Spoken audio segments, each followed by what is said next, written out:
नमस्कार, मी दीपक राऊत तुमचे स्वागत करतो आजच्या शेअर मार्केट अपडेटमध्ये. आज मार्केटनं ओपनिंग पॉझिटिव्ह केलं आणि आज नवीन लाईफ टाईम हाय निफ्टीमध्ये बघायला मिळाला 25,445चा.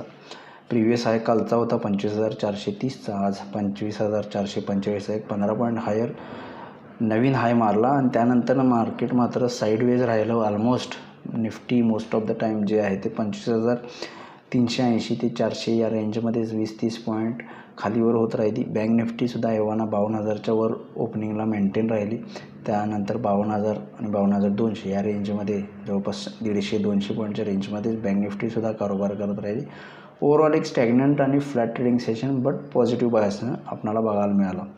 FIDIsमध्ये आज काल FISने चांगली खरेदी केली. जवळपास 2300 करोडची FISने खरेदी केली. DISनेसुद्धा 2,500 करोडची खरेदी केली. मला वाटतं हा ट्रेंड FIDIचा आजही कंटिन्यू राहिला असेल. आजचा डेटा अजून अवेलेबल नाही, पण गेले काही दिवस FIs बाय करत आहेत, DIs पण बाय करत आहेत आणि आजची मुवमेंट बघता मला वाटतं FIDIs बाईंगाकडे करतील.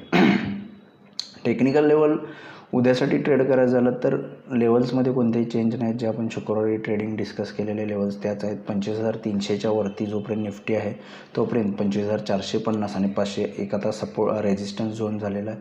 तेव्हा 25,300च्या वर 25,450 ते 500पर्यंत निफ्टी जाऊ शकते. 25,300च्या खाली आला तर थोडीशी एखादी डीप 25,200पर्यंत येऊ शकते. बँक निफ्टीमध्ये सुद्धा 52,000च्या वरती चांगला ज्या पद्धतीनं क्लोजिंग दिलं आहे. 52,000 एक महत्त्वपूर्ण रेजिस्टन्स क्रॉस करून बंद दिलं आहे. त्यामुळे 52,000 एक स्ट्रॉंग सपोर्ट आहे आता बँक निफ्टीला उद्यासाठी.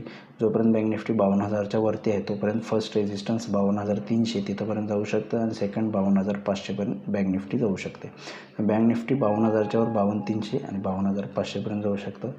52,000च्या खाली आला तर 51,800पर्यंत थोडीशी डिक्लाईन येऊ शकते बँक निफ्टीमध्ये, जिथे 51,800सुद्धा स्ट्रॉंग सपोर्ट झोन आहे. त्यामुळे बँक निफ्टी आणि निफ्टी या लेवल्सनुसार तुम्ही उद्या ट्रेड करू शकता. आज NSEमध्ये 1,225 शेअर्स वाढले, त्या बाजूला 1,267 शेअर्स पडलेत. निफ्टीमध्ये 26 शेअर्स पडलेत, त्या बाजूला 24 शेअर्स पडलेत. काही खास कारोबार झालेला नाही. ॲडव्हान्स डिक्लाइन रेशो एकदम फ्लॅट जेवढे वाढलेत त्याच पद्धतीने पडलेले आहेत. तेव्हा सेक्टर इंडिसाइजमध्ये सुद्धा बँक्स आणि मेटलवर चांगली तेजी बघायला मिळाली, 0.5% पॉझिटिव्हमध्ये. FMCG सेक्टरवर मंदीचं सावट बघायला मिळालं, तिथं एक 0.5% मंदी होती.